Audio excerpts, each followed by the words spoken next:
And maybe what we could do is begin by hearing from Johnson Control. The gentleman from Washington State has, given the Johnson Control a little bit of a plug here.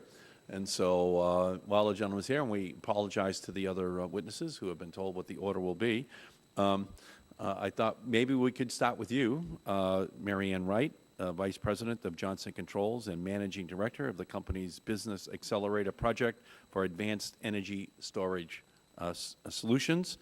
Perhaps you could expand upon what Mr. Inslee was just referring to. Can you move it in? Yep, move it in a little bit. Move it in closer. That? Good. So thanks for changing up the order. Now I can sit back in a minute. First of all, Chairman Markey, Congressman Sensenbrenner, and the rest of the members, thank you very much for inviting us here to tell you what we're doing with our recovery matching grant. And I also appreciate that you did it today because I have to head back to Milwaukee and greet all of my new employees in Milwaukee that we're hiring as a result of the work we're doing in the United States. I have three things that I want to talk about. One is the state of the industry in general. Number two is what we are doing with our stimulus grant. And then number three, the challenges that we face. I think you have a packet of some pictures. It's also in your written testimony, and I'd just like to kind of talk you through this, because if you look at this, what should pop out at you is it's a pretty scary picture.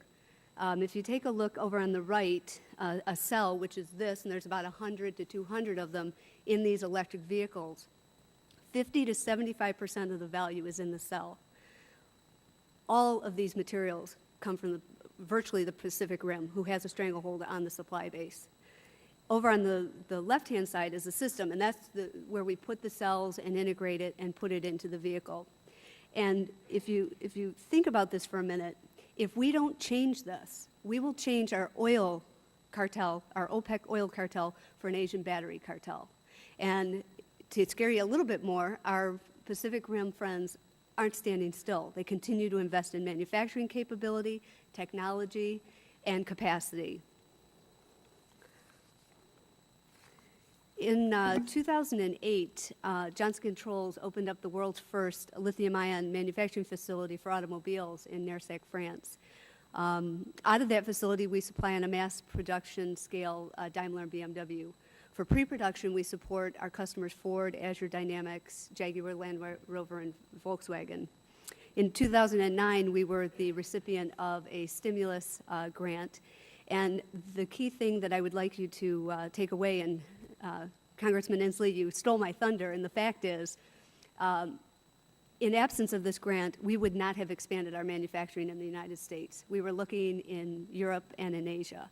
But because of this action, we are going to build our first manufacturing facility in Holland, Michigan. As a matter of fact, it's up. We're retrofitting it, and we will begin production later this year for one of our customers and begin full-scale cell production next year. We're moving fast, we're moving decisively, and we're very encouraged by the actions that the legislator has taken. I think also, and it's maybe something Congressman Inslee doesn't know, is that by 2012, we will move and transition all of our European production into this U.S. facility. And I think that's a real feather in our cap versus what typically is happening in our economy. When we were awarded our grant, our commitment wasn't just to put up a plant, but that we would help stand up an industry. And that involves everything from our raw material suppliers all the way to our end-of-life recycling infrastructure. Johnson Controls presently is the largest provider of your starter batteries and the largest recycler of these batteries as well. So we're going to build on those capabilities of a long-standing, mature company and industry to be able to transition that into lithium-ion. But if you think about the materials for a moment, as I said, most of those come from the Pacific Rim. One of our commitments is to develop a domestic supply base. I'm very happy to let you know that we've recruited 2 Asian suppliers to the United States who will be setting up business in Michigan and supplying the U.S. market. We need to continue to, however, develop a domestic supply base as well. We have great partners in Ford Motor Company, Azure, Daimler, BMW. We have terrific long-standing partnerships with Argonne National Lab and Oak Ridge to continue to work on our technology.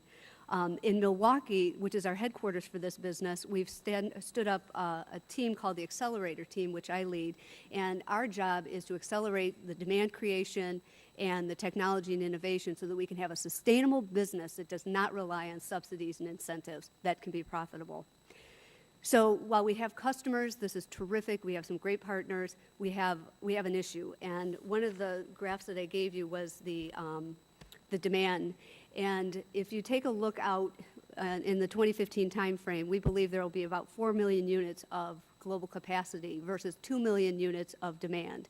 In North America alone, there will be about 2 million units of capacity and 800,000 units of demand. We have got to find a way to fill that gap.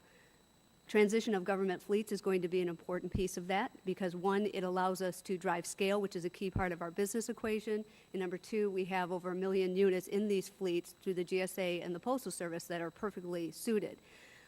Because I'm running out of time and in respect, I want to leave you with one key piece, however, is that we need to make sure we leverage these recovery investments as we transition these fleets and as we build our industry.